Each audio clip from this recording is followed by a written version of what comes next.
ബീഹാറിൽ നിന്നും കഞ്ചാവ് എത്തിച്ച ഇടുക്കിയിൽ ചില്ലറ വിൽപ്പന നടത്തിയിരുന്നയാൾ അറസ്റ്റിൽ. ഇടുക്കി രാജക്കാട് സ്വദേശിയാണ് എക്സൈസ് സംഘം പിടികൂടിയത്.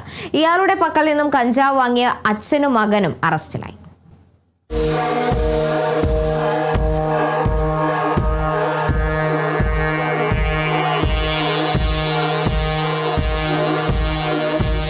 ഇടുക്കി രാജക്കാട് സ്വദേശി കടുവാക്കുഴിയിൽ റോബിൻ റജിയെയാണ് 30 ഗ്രാം കഞ്ചാവുമായി നെടുങ്കണ്ടം എക്സൈസ് സംഘം പിടികൂടിയത്.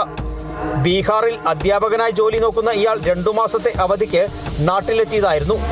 ബീഹാറിൽ നിന്നും കൊണ്ടുവന്ന കഞ്ചാവ് വിറ്റ് ആഡംബര ജീവിതം നയിച്ചു വരികയായിരുന്നു ഇയാൾ. റോബിന്റെ പക്കൽ നിന്നും കഞ്ചാവ് വാങ്ങിയ രാജക്കാട് മുക്കുടി സ്വദേശി പുത്തമ്പറമ്പിൽ ബിജു, ഇയാളുടെ മകൻ അലൻ എന്നിവരെ 25 ഗ്രാം കഞ്ചാവുമായി രാജക്കാട് ബസ് സ്റ്റാൻഡ് പരിസരത്ത് നിന്നുമാണ് എക്സൈസ് സംഘം പിടികൂടിയത്. ഇവരെ ചോദ്യം ചെയ്തതിൽ നിന്നുമാണ് കഞ്ചാവ് എത്തിച്ചു നൽകിയ റോബിനെ കുറിച്ച് വിവരം ലഭിച്ചത്.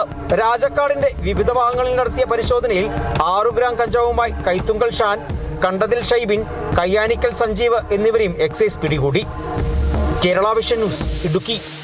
ബ്രാൻഡഡ് ബാത്റൂം ഫിറ്റിംഗ്സുകളും കിച്ചൺ ഫിറ്റിംഗ്സുകളും ഗ്യാരണ്ടിയോടുകൂടി ഫാക്ടറിയിൽ നിന്നും നേരിട്ട് നിങ്ങളിലേക്ക്. ഗ്രാമിന് 1 രൂപ എന്ന ഏറ്റവും സുതാര്യമായ വിലയിൽ ലേറ്റസ്റ്റ് ബാത്റൂം ഫിറ്റിംഗ്സുകൾ ഇനി നിങ്ങളിലേക്ക്. കിലോ ബസാർ, നിങ്ങളുടെ വീടിന്, നിങ്ങളുടെ കുടുംബത്തിന്. For your home, for your family.